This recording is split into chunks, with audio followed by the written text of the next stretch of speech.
ನಮಸ್ಕಾರ, ನಾನು ಜೀವನ್. ಮತ್ತು ನಾನು ಅಪೂರ್ವ. ನಮ್ಮ ಇಂದಿನ ಚರ್ಚೆಗೆ ನಿಮ್ಗೆಲ್ರಿಗೂ ಸ್ವಾಗತ.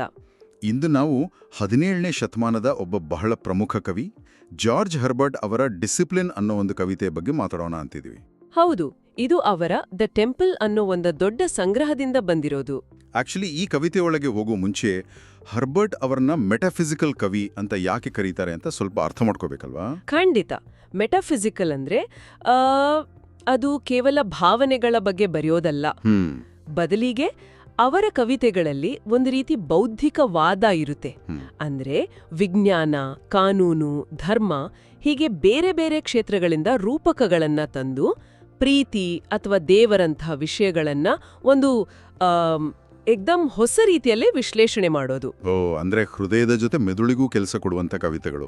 ಇಂಟ್ರೆಸ್ಟಿಂಗ್. ಹಾಗಾದ್ರೆ ಆ ಕಾಲದ ಅಂದ್ರೆ 17ನೇ ಶತಮಾನದ ಇಂಗ್ಲೆಂಡ್ನ ಧಾರ್ಮಿಕ ಪರಿಸ್ಥಿತಿ ಹೇಗಿತ್ತು? ಆ ಕಾಲದಲ್ಲಿ ದೇವರನ್ನು ಹೆಚ್ಚಾಗಿ ಒಬ್ಬ ಹೇಗೆ ಹೇಳೋದು, ಕಠಿಣ ನ್ಯಾಯಾಧೀಶನಾಗಿ ನೋಡಲಾಗ್ತಿತ್ತು. ಶಿಕ್ಷೆ ಕೊಡುವವನು ಅಂತ. ಎಕ್ಸಾಕ್ಟ್ಲಿ. ಆ ಕ್ಯಾಲ್ವಿನಿಸ್ಟಿಕ್ ಪ್ರಭಾವ ಬಹಳ ಇತ್ತು. ಸೊ ಅಂಚ ಒಂದು ಸಂದರ್ಭದಲ್ಲಿ ಒಬ್ಬ ಕವಿ ದೇವರ ಹತ್ರ ನನಗೆ ಪ್ರೀತಿಯ ಮಾರ್ಗ ಬೇಕು ಅಂತ ಕೇಳೋದಿದೆಯಲ್ಲ, ಅದು ಒಂದು ರೀತಿ ಕ್ರಾಂತಿಕಾರಕ ಅನ್ಸುತ್ತೆ ಅಲ್ವಾ? ಖಂಡಿತವಾಗಿಯೂ ಅದೇ ಈ ಕವಿತೆಯ ತಿರುಳು. ಡಿಸಿಪ್ಲಿನ್ ಅಂದ್ರೆ ಇಲ್ಲಿ ಶಿಕ್ಷೆ ಅಲ್ಲ, ಬದಲಿಗೆ ದೈವಿಕ ತಿದ್ದುಪಡಿ.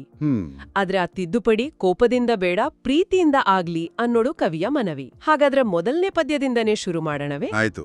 ಮೊದಲನೇ ಪದ್ಯ ಹೀಗಿದೆ: throw away thy rod, throw away thy wrath, O my God, take the gentle path. ಇಲ್ಲಿರೋ ಭಾಷೆಯನ್ನ ಗಮನಿಸ್ತ್ರಾ? ಎಷ್ಟು ನೇರವಾಗಿದೆ. ಹೌದು, ಎಕ್ದಮ್ ಸರಳ. ಯಾವುದೇ ಅಲಂಕಾರ ಇಲ್ಲ. ನಿನ್ನ ದಂಡವನ್ನು ಬಿಸಾಡು, ನಿನ್ನ ಕೋಪವನ್ನು ಬಿಸಾಡು.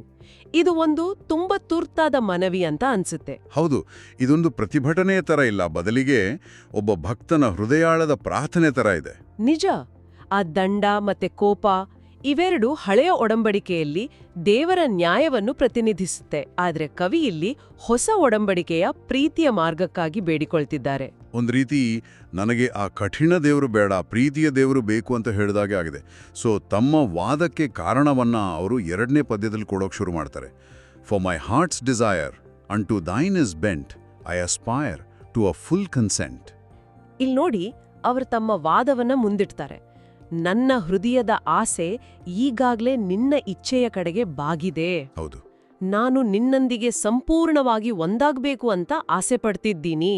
ಸೊ ನನ್ನ ಉದ್ದೇಶವೇ ನಿನ್ನನ್ನು ಸೇರೋದಾಗಿರುವಾಗ ನನ್ನನ್ಯಾಕೆ ಶಿಕ್ಷಿಸ್ಬೇಕು ಅಂತ ಪರೋಕ್ಷವಾಗಿ ಪ್ರಶ್ನೆ ಮಾಡ್ತಿದ್ದಾರೆ.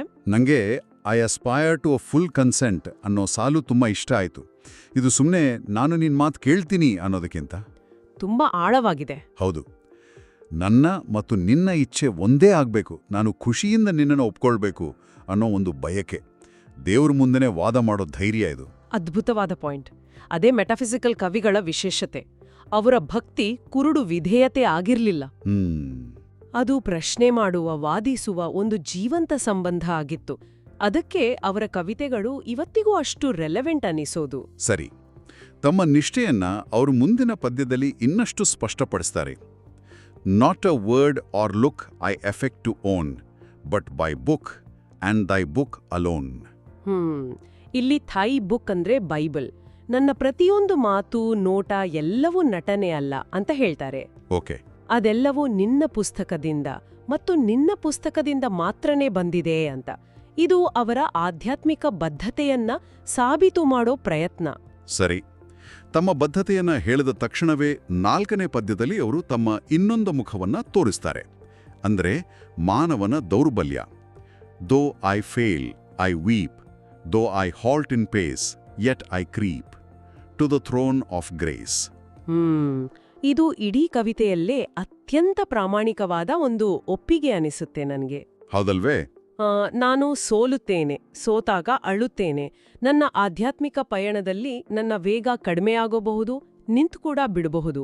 ಆದರೂ ನಾನು ನಿನ್ನ ಕೃಪಾಸನದ ಕಡೆಗೆ ತೆವಳುತ್ತಾ ಬರ್ತೀನಿ ಅಂತ. ಹೌದು, ಆ ಕ್ರೀಪ್ ಅನ್ನೋ ಪದ ಇದೆಯಲ್ಲ, ಅಬ್ಬಾ, ಅದು ಅವರ ದೈಹಿಕ ಆಧ್ಯಾತ್ಮಿಕ ದೌರ್ಬಲ್ಯ, ಆದ್ರೂ ಬಿಡದ ಪ್ರಯತ್ನ ಎಲ್ಲವನ್ನೂ ಒಟ್ಟಿಗೆ ಹಿಡಿದಿಡುತ್ತೆ. ಸೊ ಇಲ್ಲಿಯವರೆಗೂ ಅವರು ತಮ್ಮ ನಿಷ್ಠೆ, ದೌರ್ಬಲ್ಯ ಎರಡನ್ನೂ ಮುಂದಿಟ್ಟು ದೇವರಿಗೆ ಮನವಿ ಮಾಡ್ತಿದ್ದಾರೆ.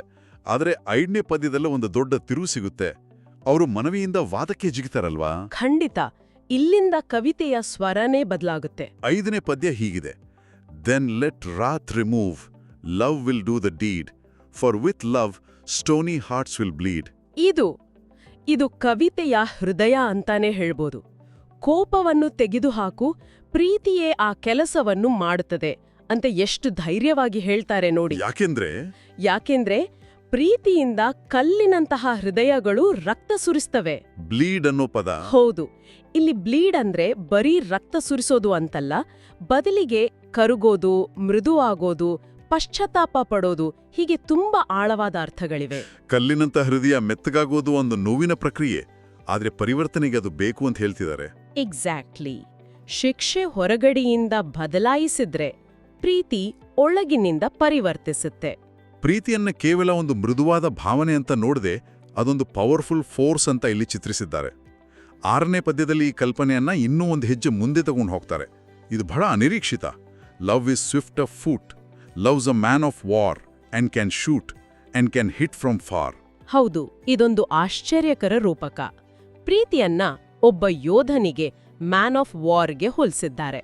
ಒಂದ್ ನಿಮಿಷ, ಪ್ರೀತಿಯನ್ನ ಯೋಧನಿಗೆ ಹೋಲಿಸೋದು ಇದು ಸ್ವಲ್ಪ ವಿರೋಧಾಭಾಸ ಅಲ್ವಾ?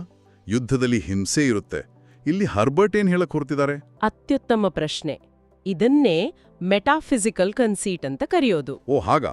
ಅಂದ್ರೆ ಪ್ರೀತಿ ಮತ್ತು ಯುದ್ಧದಂತಹ ಎರಡು ಬೇರೆ ಬೇರೆ ವಿಷಯಗಳನ್ನ ಒಟ್ಟಿಗೆ ತಂದು ಒಂದು ಹೊಸ ಒಳನೋಟವನ್ನ ಕೊಡೋದು. ಪ್ರೀತಿ ಎಂದೋದು ಬರೀ ಸೌಮ್ಯ, ನಿಷ್ಕ್ರಿಯ ಭಾವನೆ ಅಲ್ಲ, ಅದೊಂದು ಬಲಿಷ್ಠ, ಗುರಿ ತಪ್ಪದ ಶಕ್ತಿ ಅಂತ ವಾದಿಸೋಕೆ. ಇದೊಂದು ಬೌದ್ಧಿಕ ಸಾಧನ. ಅಂದ್ರೆ ಕೋಪಕ್ಕಿಂತ ವೇಗವಾಗಿ ದೂರದಿಂದಾನೇ ಹೃದಯವನ್ನ ತಲುಪಿ ಅದನ್ನ ಗೆಲ್ಲೋ ಶಕ್ತಿ ಪ್ರೀತಿಗಿದೆ ಅಂತ. ಎಕ್ಸಾಕ್ಟ್ಲಿ. ಸೊ ಪ್ರೀತಿ ಕೋಮಣವಾಗಿರಬಹುದು, ಆದರೆ ದುರ್ಬಲ ಅಲ್ಲ. ಅದು ತನ್ನದೇ ಆದ ಒಂದು ಅಸ್ತ್ರ. ಇದನ್ನೇ ಅವರು ಮುಂದಿನ ಪದ್ಯದಲ್ಲೂ ಮುಂದುವರಿಸ್ತಾರೆ. Who can shape his bow, that which wrought on thee brought thee low, needs must work on me. ಇಲ್ಲಿ ಪ್ರೀತಿ ಎಂಬ ಯೋಧನ ಬಾಣದಿಂದ ಯಾರು ತಪ್ಪಿಸ್ಕೊಳ್ಳೋಕಾಗಲ್ಲ ಅಂತಾರೆ. ಯಾವ ದೈವಿಕ ಪ್ರೀತಿಯು ಇತರರನ್ನ ವಿನಮ್ರರನ್ನಾಗಿ ಮಾಡಿದ್ಯೋ, ಅವರನ್ನ ಪರಿವರ್ತಿಸಿದ್ಯೋ, ಅದೇ ಪ್ರೀತಿಯು ನನ್ನ ಮೇಲೂ ಕೆಲಸ ಮಾಡ್ಲೇಬೇಕು ಅಂತ ಒಪ್ಕೊಳ್ತಾರೆ. ಅಂದ್ರೆ ದೇವರ ಪ್ರೀತಿ ಯೂನಿವರ್ಸಲ್ ಮತ್ತು ಅದರಿಂದ ತಪ್ಪಿಸ್ಕೊಳ್ಳಕ್ಕಾಗಲ್ಲ. ಅದು ನಿನ್ನ ಮೇಲೆ ಕೆಲಸ ಮಾಡಿದ್ರೆ ನನ್ನ ಮೇಲೂ ಕೆಲಸ ಮಾಡುತ್ತೆ. ಸೊ ಕಠಿಣ ದಂಡದ ಅಗತ್ಯವೇ ಇಲ್ಲ ಅನ್ನೋದು ಅವರ ವಾದದ ಪೂರ್ಣ ಚಿತ್ರಣ.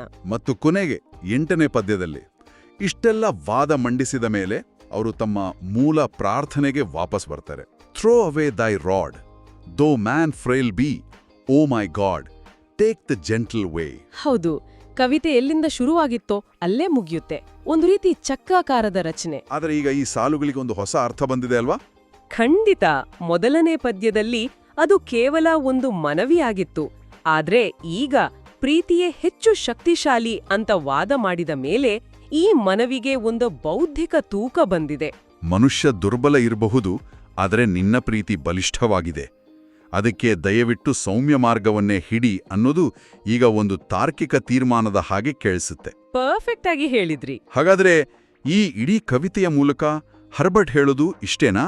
ನಿಜವಾದ ಆಧ್ಯಾತ್ಮಿಕ ಶಿಸ್ತು ಶಿಕ್ಷೆ ಅಥವಾ ಭಯದಿಂದ ಬರೋಲ್ಲ, ಅದು ಬರೀ ಪ್ರೀತಿಯಿಂದ ಮಾತ್ರ ಸಾಧ್ಯ ಅಂತ?